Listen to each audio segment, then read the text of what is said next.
Hey guys, it's Godbars here, the self-proclaimed hip-hop historian, and this is the 152nd episode of my series where I grab a vinyl from my collection, talk about why I love it, what influence it has, and what its place is in the grand scheme of hip-hop. So for this one, we're gonna stay with the non-stop classic machine that was Roc-A-Fella Records in the late 90s to early 2000s. People, as usual, love to give credit to anyone except for Jay when it comes to the success of this label.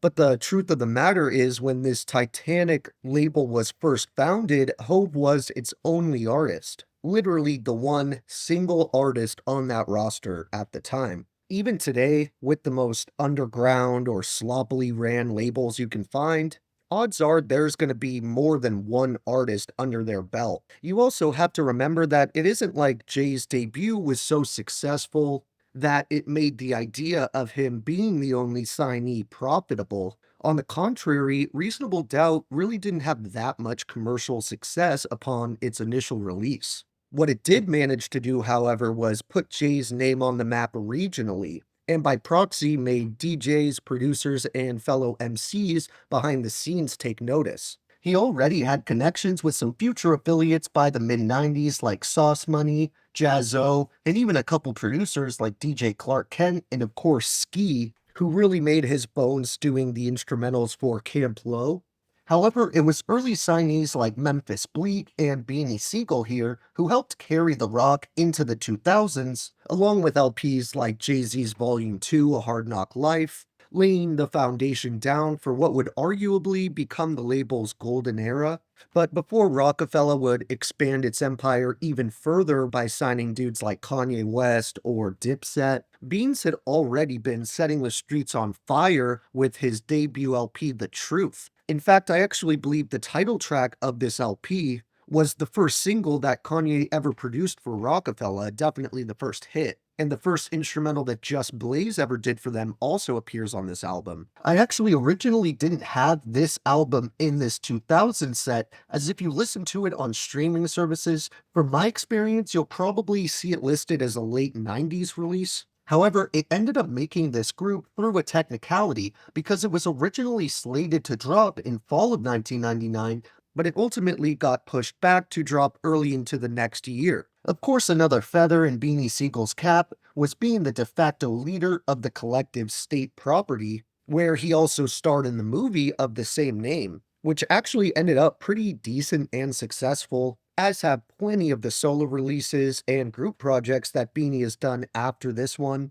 While earlier acts like Lady B, Schoolie D, The Fresh Prince and DJ Jazzy Jeff, or Steady B really put Philadelphia on the map, and the Roots may have helped kind of take it to the next level musically. The early to mid 2000s brought a new group of artists in that revitalized the city and turned it back into a hotspot for fiery bar-filled hip-hop, along with other Philly MCs like Eve, Freeway, Cassidy, Reed Dollars, Gilly the Kid, and Major Figures, just to name a few. Beanie Sigel remains one of the most memorable pioneers from this era of Pennsylvania rap music due to his mix of clever, lyrical yet rugged bars, with his undeniable dedication to the code of the streets he grew up with. If you need an example of this dude standing his ground when the pressure was on, just watch the clip where he puts the heat on Charlemagne the God when Beans had a Breakfast Club interview spot a few years back. He's also had his fair share of feuds with the likes of Jay-Z,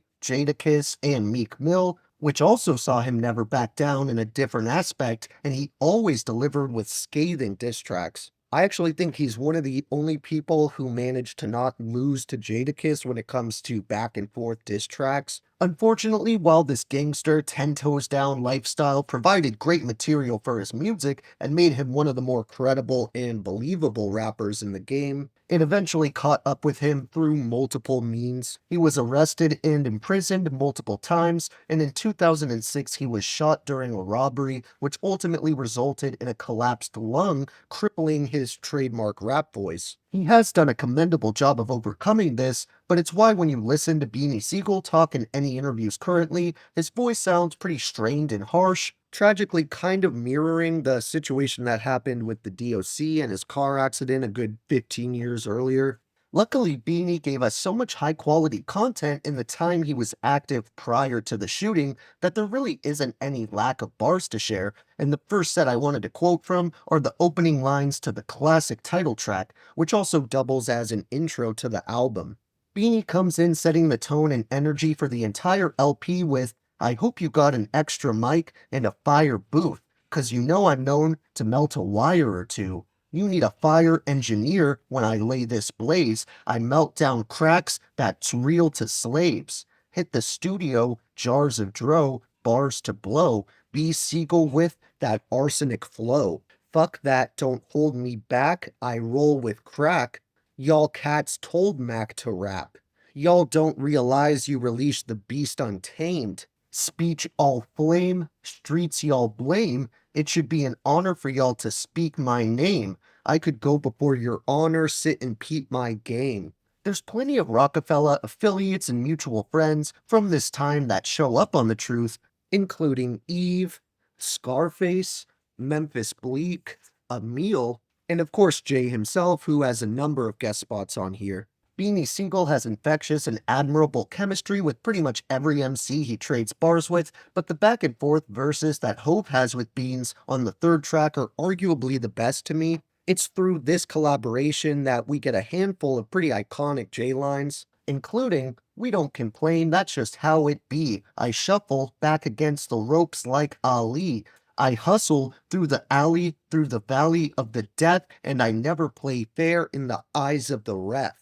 Fuck it, give me a tech and I'll come back right. Can't throw us out the game, you ain't got enough stripes. Come at me wrong, I'll come at you the same. Come at me sideways, I'll come blast at your brain. Come at me indirect, I'll come back with names. I'm hot, like boiling water, I'll come back with cane." And arguably even doper to me is the part where he says, "No, no, no, homie, I ain't say I could hit you with 30 O's. What I said was I can supply you with 30 of those. When you're bank thin, homie, come holler at the kingpin, then dodge the Rico, the Carters are lethal. Hang with psychotic people who life's so fucked, we came up singing that God was evil. Slaying heron to cats is like revolving the needle, then I blew to the point I bought cars for the P.O." I mentioned towards the beginning how both Kanye West and Just Blaze both got their first beat placements with The Rock on here, but there's also beats from names including, but not limited to, Rockwilder,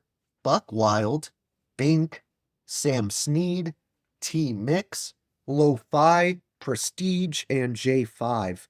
For honorable mentions on this one, I'm gonna leave out the legendary title track since I discussed it at length, and instead I think I'd have to choose Who Want What, Playa, Remember Them Days, Mac and Brad, What a Thug About, Ride for My, Anything, and What's Your Life Like. And any battle rap fan probably knows how iconic that slogan is since it's been said a million times and was repurposed as a slogan for Shotgun Suge. For my top 3 personal favorite songs to come from The Truth, removing the title track, I'd go with Raw and Uncut, Stop, Chill, and Die.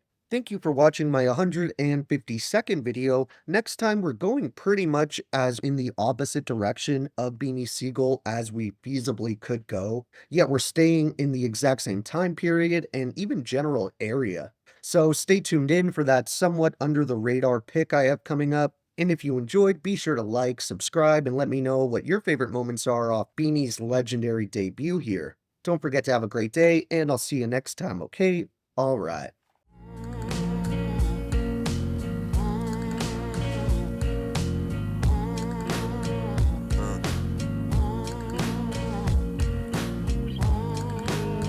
Who would do such a thing? Look, I stand in the flame of a feeling we call pain. Father's Day mug, little hand shaped of clay. Carrier planes flew overhead in pockets.